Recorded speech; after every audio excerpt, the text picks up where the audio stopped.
This is the Leadership Podcast, and we study leaders. This is episode 488, featuring General Bernie Banks, retired U.S. Army Brigadier General, who is currently serving as professor and institute leader at Rice University and author of The New Science of Momentum. Thank you for joining us today. This is Jim Vasilopoulos, founder of Rafty Advisors, and this is the Leadership Podcast. Hey, everybody. Jan Rutherford, founder of Self-Reliant Leadership. Thanks for making this a part of your day as we study leaders. And Jim and I are so proud that we've been at this for 9 years, never missed a single week putting out a new episode. We're very proud of that. And you can find all those great past episodes that are completely evergreen at theleadershippodcast.com. Yeah. And early on, I think we came close to missing a few weeks here and there because we were starting to get our sea legs, but we made it happen. Now we're a pretty well-oiled machine. Speaking of well-oiled machines, let's talk to you about our sponsor, Darley. They're trusted by warfighters and firefighters since 1908. They're dedicated to equipping our military and first responders with the essential tools they need for mission success, whether that's a fuel pump or a firefighting pump or drones or tactical solutions. Discover more about this incredible company and the people who serve our nation's heroes at Darley.com. That's DARLEY.com. Darley, you serve others, we serve you. Yeah, and today our special guest is Bernie Banks. He's a professor and institute leader at Rice University. He retired from the U.S. Army as a Brigadier General after having successfully led West Point's Department of Behavioral Sciences and Leadership in his final assignment. And we could go on and on and on, but we won't. Welcome, Bernie. Well, thank you very much. It is an honor to be with all of you today. Yeah, and we warned you. We were going to ask you what's not on Wikipedia or out on the internet, something about you that's not or on the back jacket of the book. Oh, my goodness. Where do I begin? Well, I think one thing that's important to always acknowledge, family. So married, 5 kids, 2 intrepid dogs, and, a lot of laughter in our home. Yeah. So I most certainly feel blessed to have those things in my life. Additionally, love to travel, love sports. This weekend was not a good one for me. Both Army and Texas lost, so I am still kind of in a foul mood as a result of that. Yeah, no one likes to start off 0-1, but hopefully next week brings a better day. Well, I'm going to see Army at Air Force. I think it's November 1st, something like that. I'm going to be at that game, so hopefully we trash them. So, Well, that is always a great game. It's always tough if you're playing at Air Force because of the altitude. yeah, But, yeah. I think the Army team's got what it takes. We'll see if we can just get a little bit better every week. There you go. Well, again, we're glad to have you on the show, and we want to talk to you about our friend Don Yeager, and you basically decided to write this book about momentum. And I'd love for you to kind of share kind of how that came together and, what led you to key in on that with him. Yeah, so if we go back in time to the Super Bowl where the Atlanta Falcons were playing the New England Patriots, 2017. Third quarter, the Falcons are up on the Patriots 28-3. People pretty much stopped watching the game. At their Super Bowl parties, they were just talking amongst one another, but nobody was really paying attention to the game. In fact, sports bettors said the likelihood of the Falcons prevailing was over 99%. They had a significant lead. Yeah. And then some things started happening. Long story short, Patriots come back to win this game, and everybody's like, wow, how did that occur? And so my co-author, Don Yeager, who's a former associate editor for Sports Illustrated, following the game, went back to his office the next day and wrote a question on the board. And the question was, how does a moment turn into momentum? Because by all conventional wisdom, the Falcons had it in the bag. Mm-hmm.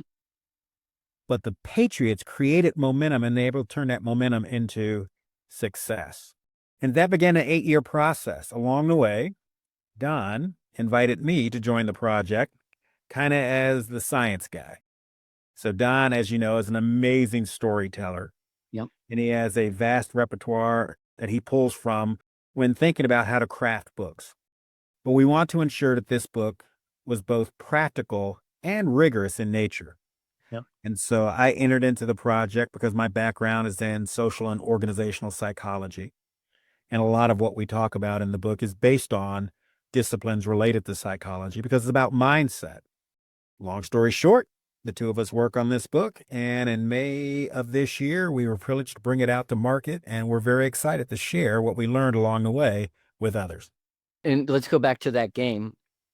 What was the moment that changed into momentum?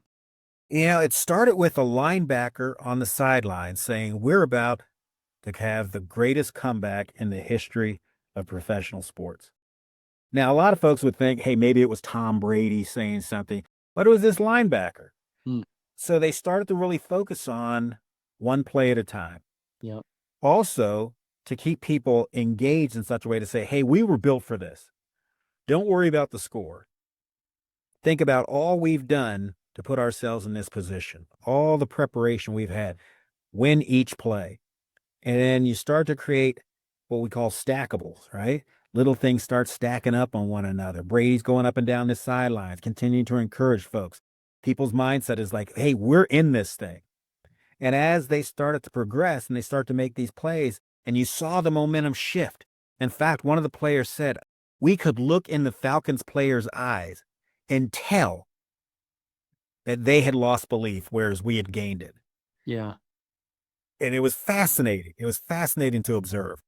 I saw a documentary about Steph Curry, and when he was in college, there was something that happened. They were way behind, and the coach said, he came over smiling. They were way behind, and he came over smiling saying, we got him right where we want him. And I remember him saying that was a change. Why do you think this whole concept of momentum is so overlooked? Because what I hear a lot of people say all the time is we need a reset. That's, like in other words, we're not going to just keep going. We need to stop and come back, and maybe we need to fire people and change and talk about culture. They don't have, it doesn't seem like they have the ability to basically sustain whatever crummy momentum they have and turn it into real momentum. Why do you think that's overlooked? I think for a lot of folks, they view it as common sense. It's something you've experienced, but it's not something you necessarily control. And you know it when it happens, you know it when it's against you, but they aren't thinking discreetly about how do you create the conditions whereby you're dictating the momentum, when it occurs, how large it manifests itself as. Yep. And so because people view it as common sense, because people kind of view it as something that happens to you as opposed to you are actively shaping, we don't think about it necessarily as a vital leadership skill, if you would. And this is very much a skill set that leaders must possess, especially in today's dynamic environment. Yeah, I find this fascinating. And yes, Jan, you are correct. I'm already geeking out. This is like I love we talked about before the show even started. I'm interested in the context of time. Okay. So there's, a moment, if we work our way backwards, like, so I have the momentum. There's a moment before that that's saying, I can feel the momentum changing. There's a moment before that where we spark the momentum. Okay. And I'm interested in like, what are the touch points for each one of these things? But I'm most interested at the beginning. What's the foundation? Where does it start? And like, walk us through, let's say, where it starts in the timeline of what you notice or what you can do as a leader to either recognize or initiate the next phase in this timeline. Yeah, so comes back to the model that we generated, born out of the insights we gleaned from the leaders we spoke with. We spoke with over 250 leaders across 4 different verticals: business, sports, politics, and the military. Additionally, we issued thousands of surveys to leaders across those industries. And born out of the insights, we created a model to help leaders think systemically about the question you just posed. It starts with leadership. In organizational settings, you have to have those who are committed to saying, where are we going? What will it take for us to work in a coordinated manner? And then what will it take for us to sustain the energy necessary to achieve our desired aim? And so you'll see at the top of the model the importance of leadership. Leadership then starts to set norms, values, and beliefs, culture. So culture is leader business. It's not something that just emerges. It's something that should be actively shaped. And so how do you put a culture in place that prizes the behaviors that are going to be necessary for you to generate the momentum you are intent on creating? From there, you have to go into a preparation cycle. So what we found for the most effective leaders, momentum was not something they stumbled upon. It was something they actively sought to generate. And so those preparatory efforts, anybody with a military background can tell you, we prepare probably like nobody else to create moments in time where decisions have to be made that can influence the course of a battle. And so preparation then transpires. And from there, you understand, hey, if the following things transpire in some way, that's an opportunity for us. And we call that the spark. Many leaders miss when the spark occurs. But if you've been preparing for it and you know what it will look like, then you're able to seize it. From there, you have to amplify it. And so effective communications is critically important. Creating an environment where you've got a positive team climate so people can feel free to continue to share and they're motivated by what they're doing. And then also ensuring that you're getting active feedback and continuing to build upon the lessons learned over time. And so the model has these various components, but it all starts with leadership. And ultimately, depending upon what you create, it comes back to leadership, modifying behavior over time so they can continue that cycle in a virtuous way. Yeah. So I think, of interest to me is like, the sports paradigm is so good because it's like finite. I got a 3-hour game. I've got, training camp. I've got practices. I've got the season that's nicely bookended, for me to kind of think about when I'm going to do these specific things. And I know I can recognize that spark during the course of a game. And in the military, to some degree, I might, I have more defined training time to establish, let's say, my habits and the kinds of things I want to reinforce. But, in business, it's kind of this like endless game. It's the finite game. There's no starting point. There's no stopping point. There's no training camp. There's nothing. Explain to us a little bit, make the jump for us to understand like how it manifests itself in the business world. So let's take strategy, for example. Strategy is all about choice. Choice with regards to how we're going to use resources we have at our disposal to bring about a desired outcome. So born out of the strategy you create, you then have to turn that into a series of tactical actions, right? And so let's take Nvidia, for example. A lot of folks might look at them and go, wow, these folks just popped on the scene. Well, actually, Nvidia has been around a long time, and they've reinvented themselves several times. And so the success they're experiencing right now with regards to powering the AI revolution is not something they stumbled upon. That was a strategic decision they made long ago, born out of understanding what are emerging areas of research. And in order for those areas to really come to fruition, what's going to be required from a processing backbone standpoint. And so they knew well in advance, hey, at some point, they're going to need general processing units that can compute things at this speed in order to make that a reality. And so they started to prepare to create the moment where they were able to match the demands of the environment, i.e., hey, we've had breakthroughs in terms of AI. Now we need that additional horsepower, if you would, to make it happen. We've got the tool for them to do that. And then boom, they take off. But they didn't stumble into it. And so it's kind of like in sports where old Gretzky said, I was successful because I always skate to where the puck would be, not where the puck was at. Yep. And I think for the best businesses and the best leaders, they're always thinking about what's next and how do we set ourselves up for success in those moments. Yeah. And then they prepare to create the opportunity to seize those moments. Mm. That linebacker you mentioned, I can see it in my mind's eye, and you're thinking, this is somebody with character. This is somebody that kind of knows who he is. And, so my thinking is that it's not just energy, there's character involved. How do you assume, or is this just in an after action review? How do you go through and make sure that when you look at momentum, you're not just covering up flaws and blind spots and ethical lapses, that, hey, it's really born out of the good stuff? Yeah, I think this comes back to the importance of accountability, Mm. right? I always say that in the best organizations, accountability is the word, and in many organizations, accountability is a bad word. And so as you go throughout, how do you ensure that you hold people to account for behaving in a manner consistent with what you are extolling virtues of culturally? Because some people can talk about, hey, culturally, we like X, Y, or Z. And then you highlight, well, I can show you 3 people over there in senior leadership roles who culturally don't act in that manner. They're not being held to account. And so culture is not what you talk about. It's what you tolerate. It's what you reinforce. And so it is important for leaders to ensure that culturally they're holding people's feet to the fire. So the things you just highlighted, if they do transpire, they don't transpire routinely. If it transpires as kind of an aberration and people either, hey, here's what it takes to get it back in line, or we're going to remove you from the line. Yeah. Let me ask you this, Bernie. As you know, in the business world, everybody talks about accountability.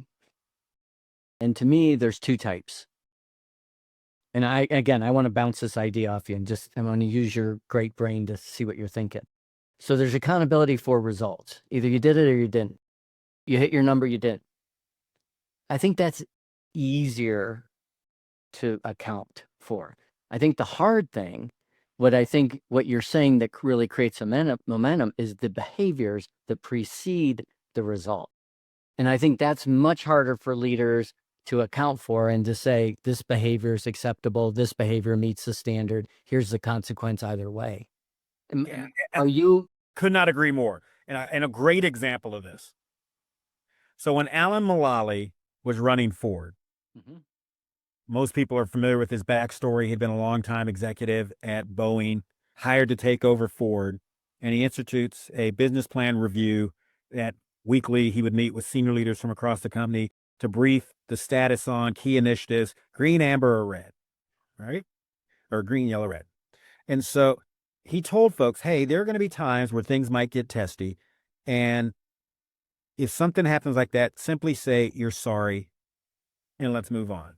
Well, he was dealing with one executive who was repeatedly having friction with others.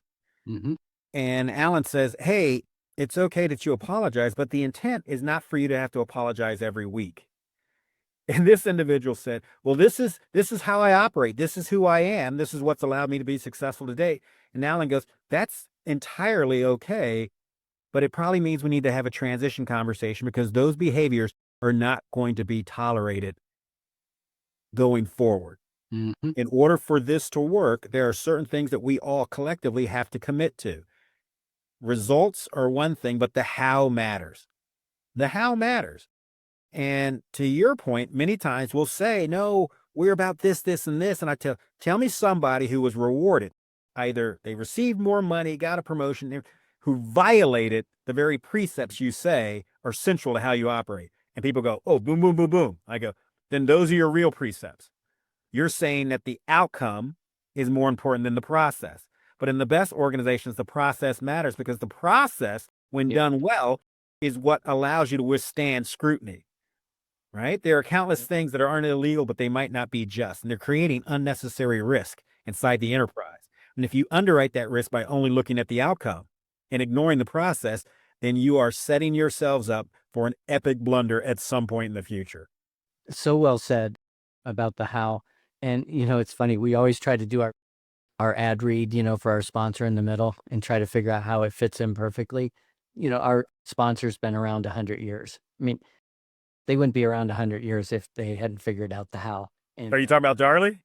yeah, exactly. I used to be on Paul Darley's advisory board, so Is that right? I'm very familiar with the organization. Well, Bernie, let you say a sentence or two and we'll let you basically acknowledge our sponsor. Well, I'd be remiss if I didn't acknowledge Paul Darley and the good folks at W.S. Darley. They are doing yeoman's work to help support firefighters and a number of other industries, and they do so with tremendous pride in who they are, what they represent. And how they are the embodiment of a small American business. They're a medium-sized enterprise now, but they're people who still say the Pledge of Allegiance. They're people who invest in those around them. When you take a look at how that family has stewarded that enterprise over time, it truly is worthy of emulation. I cannot say enough good things about Paul and the team over there at Darley. We need to just make sure we just play that from now on, Jim. Best ad read ever. Yeah. Yeah, best read it. Better than Jim or I. That was awesome. Yeah. Yeah. It's interesting. I love this topic. And, I'm going to kind of draw into kind of the thing, we were talking earlier before the show started, like I'm a Chicago guy. So I'm like Chicago sports fan. And, yes, we've had a few good years here and there, but, most of our years have been filled with, agony and disappointment. And so, one of the things we hate hearing as we're about to kick off another NFL season is, a coach, of which we've had many at the Chicago Bears say, trust the process. Yeah. And so we were just talking about the process, and I get it, but like, there's an element of like faith there. There's an element of like trust and faith and hope. I'm curious about that. And maybe even from your story is like, was there ever a time in your military career where like, yeah, you trusted the process and you're doing all the right things, but like maybe your faith just wasn't all there because you were really nervous, you were really scared, and where the momentum shifted? And how do you deal with that as a leader personally? And how do you deal with that trying to inspire other people to have the same faith and trust in the process? Yeah, I think this comes back to who you get on your team. Who you select to join that team is so important. I've been privileged to lead organizations as small as 10 to north of 3,000. And folks are like, what's it like to lead a 3,000 person organization? I'm like, I can't tell you. I can tell you what it was like to lead the 16 that I relied on as part of that 3,000 person team, because there was direct reports and their direct reports, because you led through others. And so if you were to have the desired influence on the 3,000, it started with those 16. And many times we select people for the wrong reasons. We select them solely because of technical competence, not because of, endured values. We believe that compensation will, adjust behavior accordingly, name your thing. But I go back to something Warren Buffett once said: look for three things when hiring somebody: someone who's smart, someone who's driven, and someone who's principled. And whatever you do, don't hire someone who's high on the first two, because a smart person who's principled or driven will quickly drive you out of business if they don't believe in the right things. It's so important to surround yourself with people who buy into your vision, who have your same level of dedication to that, who are open to learning from one another, but also open to holding one another to account for their behavior. And all it takes is one person in a critical role who's not aligned with what's going on to undermine everything that's going on. Yeah. So I think I know the answer to this one, but you are one of these guests that is so exceptionally articulate in making your point that I want to hear how you answer this. I know I totally agree with everything you're saying, like get the right people who have the right, kind of mentality. And I think so many companies we see out there hire for all the wrong reasons and, promote sometimes for all the wrong reasons. But when we're trying to hire people that have like the same beliefs, okay? Yep. A lot of people often say like, well, we need a lot of diversity. We need to have people who think different and challenge our ideas and look at things from different perspectives.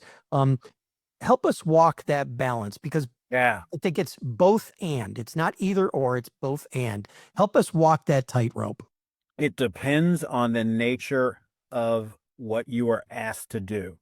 If you are asked to maintain, you can find people who have demonstrated that they know best practice and they can do that better than anybody else. If you're asked to innovate, then you are going to have to bring in people who might very well have markedly different ways of viewing the world than you do, because they need to be able to challenge convention. And so some folks are in industries where state of the art really hasn't changed significantly in 50, 60 years. Others are in a very different kind of industry where the state of the art is changing, sometimes by the month. So it starts with the end in mind. What is it we're going to have to pull from in order to create the outcome we are desirous of creating? And that's the balance. Where are we at on the scale of static to, completely dynamic? And everybody's in a little different place on that scale. But based on not only where you're at, but where are you likely to be in the not so distant future, then that should inform the kind of people you're bringing into the enterprise. If you know we're about to undergo a significant change initiative, look at today, Kraft Heinz is split into two companies, right? So what will Kraft Heinz require going forward to make both of those new entities thrive? Because it can't just, hey, they'll continue to operate the way Kraft Heinz did. They're just two independent things now, but they're still going to just keep doing things the way they've been doing it. That is a recipe for disaster. So they're going to have to think very differently about what is necessary for those two new entities to thrive going forward. Same thing's true if you take a look at PepsiCo today. So I was just reading the Wall Street Journal, PepsiCo.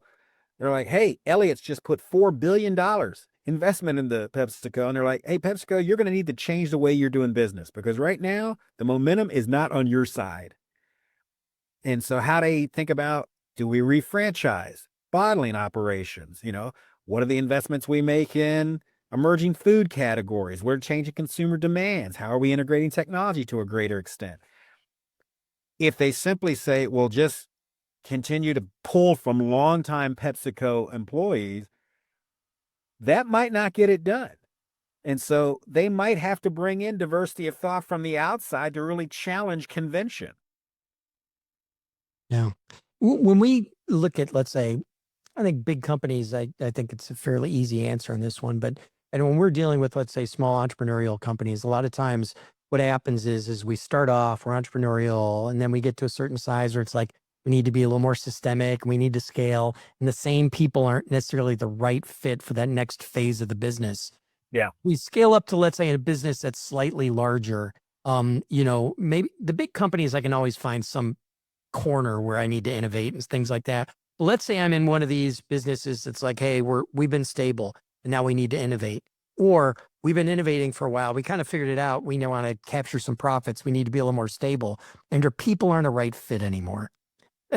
Any advice to leaders who are running into these kinds of problems on how to kind of manage that transition, whether you're managing people in or out or to different roles when they aren't necessarily the fit for what you need in the moment? Yeah, I think it's all about, are you open and honest with people about where they're at, where they're going, what gaps they're going to have to address if they want to sustain a role in the new reality, right? It's not to say someone can't grow into what you need, but they do have to recognize we are going to need the following in the not so distant future. And here's what you currently do that fits into that. And here's what you haven't demonstrated thus far that will be necessary if you want to sustain the opportunity that you currently have. And so long as you're open and honest with people, they can take transitions. They can recognize, okay, hey, my time here has come to an end. It's just like someone who says, I'm a startup guy. I am best, from seed to Series A. I'm not the person you really want for Series B, whatever, so on and so forth. My signature strengths lie at this stage of a company's development, and that's where I'm going to continue to focus my energy on.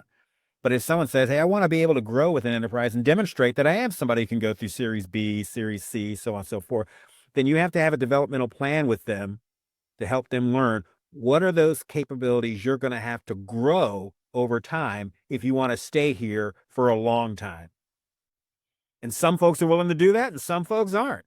But as long as you're open and honest with them and give them an opportunity to develop those things, they might be along with you for the entire ride. But more times than not, people find their niche. They do a lot of reps at that, and that becomes their thing. And there's nothing wrong with that so long as there are tremendous opportunities still present in the market for people who do those things. Yeah. Hey, Bernie, I want to go back. I want to go from AI. I want to go back to the 1800s. Right. Yeah, you've heard of this guy, Oh, the yes. Marshall Moltke.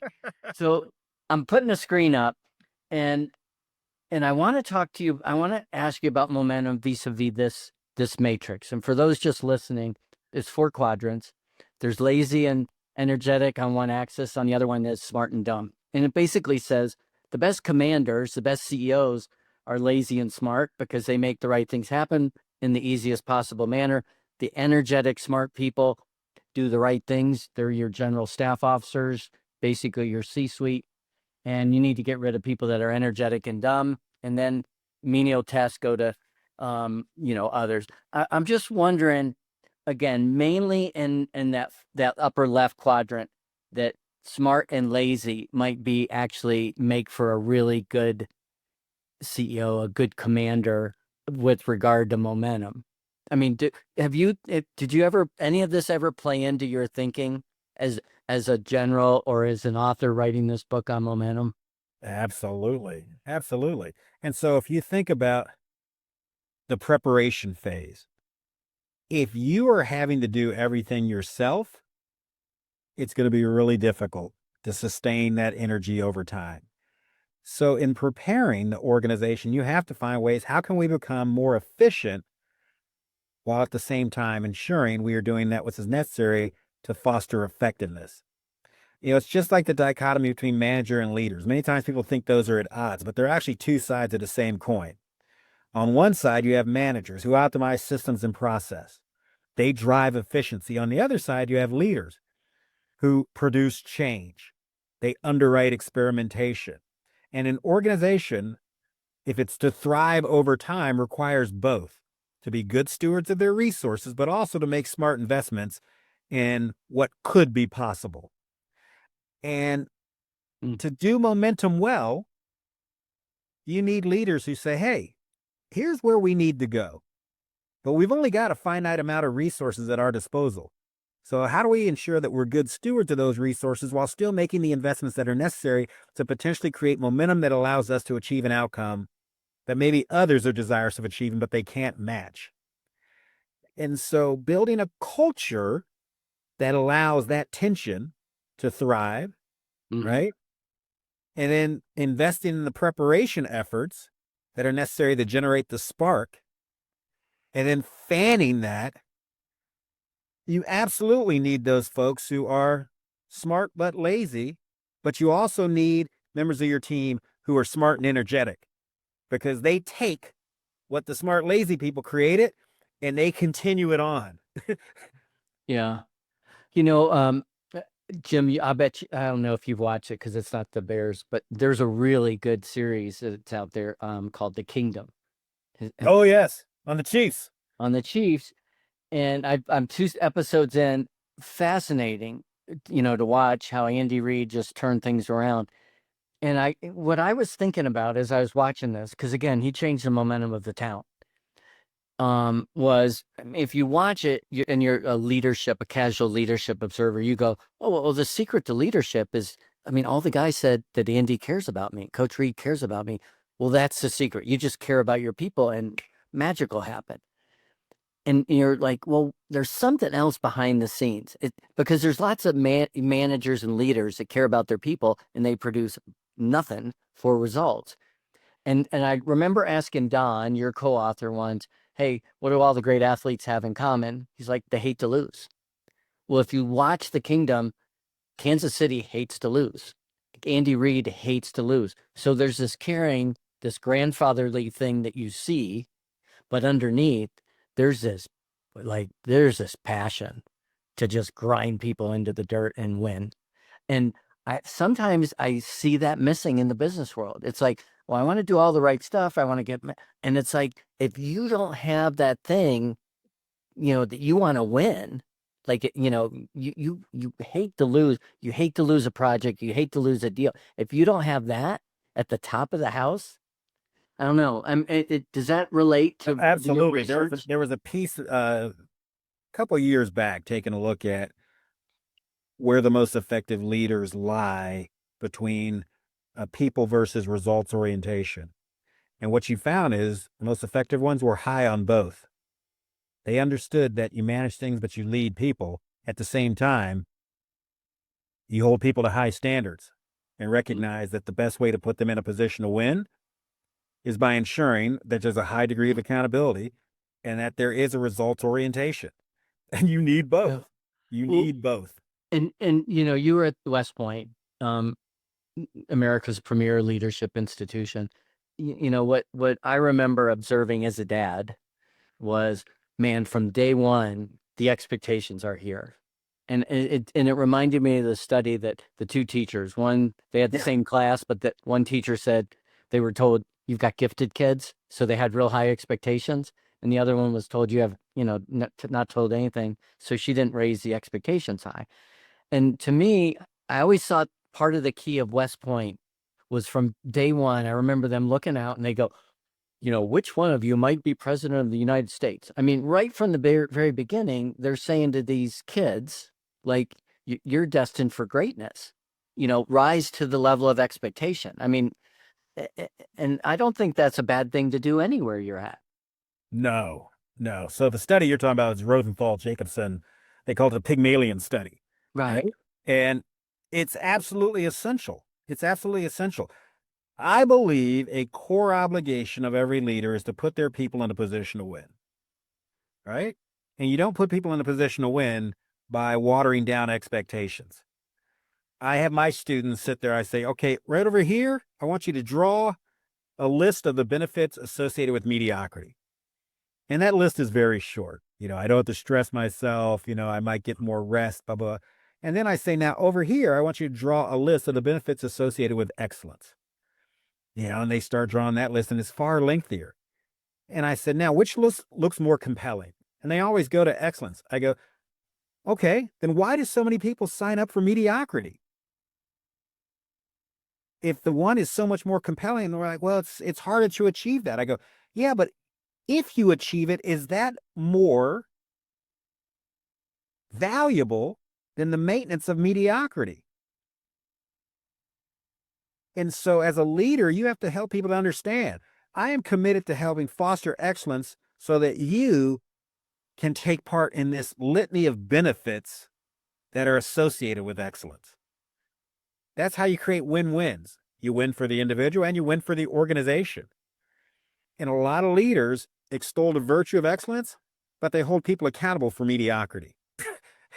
It's suboptimal. It's suboptimal. People will rise to the level of your expectations so long as they believe you have a vested interest in fostering their well-being and that you're equipping them to meet those expectations. So one of the things that I think I've struggled with over the past 20 years, and especially like in dialogue sometimes for the past 10 years on this podcast, is when people say, you need to embrace failure. And there is part of me that understands that if you're not pushing yourself to the limits where you are going to fail, you're never going to achieve anything great. At the same time, I think I am driven infinitely greater by my distaste of failure than I am for wanting to succeed. Like, I want to win, but I hate to lose. Like, I absolutely hate to lose. And I'm just curious, like, how you view that, because like, I hate the phrase. Push to failure, but I hate the phrase. Here's why. Failure, as you may, has a negative connotation. And words have meaning, they inform cognition. And so I actually struck that from my lexicon. And I said, embrace challenge. Because the flip side of challenge is opportunity. There are going to be some challenges that result in setbacks. I call those learning trials. But wherever there's a challenge, there's an opportunity. And if the opportunity is more motivational than the challenge itself, then you'll push through the challenge in order to seize the opportunity. Like you, I detest not winning or achieving my desired aim. I detest it. But I acknowledge that there will be setbacks and things I have to learn along the way before I can get to where I want to go. But I will always maintain this belief that, hey, this is the challenge. This is something I have to push through. I'm going to have to learn some things along the way. But each learning trial gets me a little closer to being able to realize my ultimate objective. And that's a mindset. Because if you say, failure also kind of has a finality to it for many people. That it's not something that you can come back from. It's finite in nature. And so it's not to say that people can't embrace that mantra. I personally have found it very hard to assign a positive value to failure. And so I've replaced that with this notion of we always have challenges. Challenges can lead to opportunities, and we can always learn things along the way as we push through challenges. And I love a good challenge. I love finding a way to push through something and achieve an outcome that others said was not possible, or that it was highly unlikely you're going to get to your desired place. I love to be challenged. I hate to fail. Can't stand it. Doesn't matter what it is. I detest it. Thank you for articulating my position better than I did. And I'm going to liberally copy some of your words there because I love it.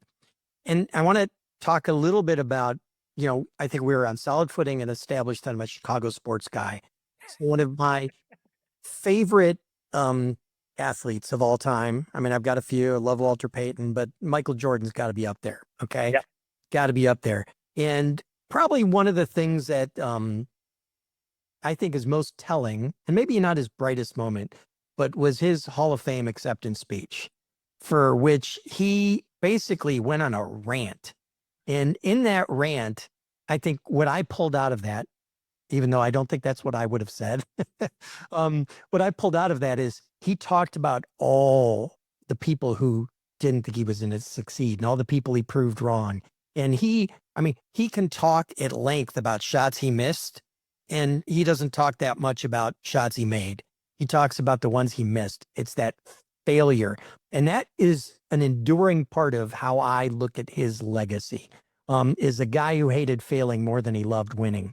I'm interested when you talk about momentum, something you're very passionate about. And in terms of legacy, what do you want readers, the next generation of leaders to take away about momentum and ultimately, their legacy? Yeah, it comes down to one word for me: intentionality. So legacy comes from the Latin word legatus, which means person delegated, which means our story will not be told by itself. So when someone has the opportunity to tell your story, will the narrative they shared be commensurate with the one you were intent on crafting? And so don't leave that story to chance. Be intentional. And the same thing's true about momentum. Don't leave it to chance. Momentum is something that can be influenced and extended through intentionality. Our model helps people to understand how to do that well. By going through that model in a systemic way, thinking about, okay, what's great leadership look like? How do we put the right norms, values, beliefs in place? How do we prepare assiduously to create a moment that we can take advantage of? Amplify that through communication, ensuring we're having a team climate that's supportive of one another, and then continually stoking the fire of belief. That when done in an intentional way, can create extraordinarily powerful legacies where others tell the story of, I remember the time when I had the opportunity to work alongside insert name of somebody they respect. And the manner in which they went about their activities, the manner in which they put us all in a position to win, the manner in which they sought to ensure our well-being is something that I seek to replicate in my life going forward. And so intentionality matters. Be intentional. Be intentional. The great leaders are. And so they don't have to worry about their legacy because they've been very intent on forging a powerful legacy that they could be proud of all along the way. That's powerful.